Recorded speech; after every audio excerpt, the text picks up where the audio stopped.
Boston announcing a brownout in parts of Manhattan yesterday as the city entered its fourth heat wave in less than 1 month, and electrical demand has been outstripping supply. We are joined right now by North American Power CEO Kerry Breitbart. So I want to start with this, what we're seeing right now with the power grid, not just in Manhattan, but in other parts of the East Coast as well. What can we do to stop this from happening every year when we face extreme temperatures? Well, you know, there's a lot of challenges to the grid. I mean, in most places we have to remember that it's a fairly rare occurrence, you know, when we have that, you know, that type of event. A lot of times, and this was what happened in Texas, it has to do with sustained temperatures without a lot of rain because the units don't get to cool off in the evening, and there's a lot of pressure on the actual, you know, wires. But there's also generation issues. You know, there's issues of not having enough generation in some areas to handle peak demand.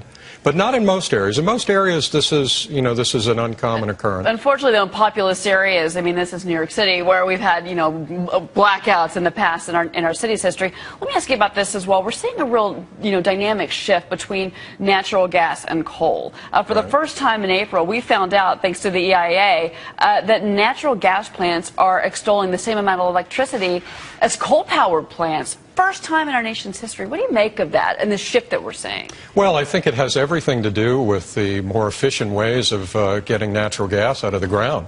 You know, fracking. I mean, the supply of natural gas now is growing so dramatically, and the cost relationship between coal and natural gas has come in line so much that, you know, when you add the EPA restrictions on coal, it makes no sense to build, you know, a coal-fired plant. You know, for example, there's 200 natural gas plants on the drawing board. There's 15 coal plants. You know, and this is going to continue. But the EPA, I mean, but there are challenges, obviously, to the EPA, and we're waiting on another ruling as well. I mean, you know, the emissions that these coal plants are throwing out into the atmosphere, the EPA is on that, so that's another issue. Let me ask you this, though. You know, overall, because you've gotten to kind of the renewable side with your business, how are you finding that you can actually save customers money without stressing the grid? Well, you know, the industry that I'm in, you know, which is owing to the deregulation of electricity, is actually quite interesting. I spent 25 years as an oil trader and broker, and I don't think in that 25 years I ever did anything to save a consumer a penny. I have to admit it. All of a sudden, I find myself having a second career in an industry that, and it's not getting a lot of press, is saving consumers a fortune on their electric bills. How do you do that, though? Because we compete with the utilities, and we compete very effectively on the supply side, and the cost of natural gas has been going down. Natural gas is the peak fuel to produce electricity. So in the deregulated states, and there are 20 of them, there are 55 million consumers, 12 million have switched, and they're saving money. They're saving significant money. Now, Forbes did call you one of the most promising companies out there, and you have been hiring and creating jobs, absolutely.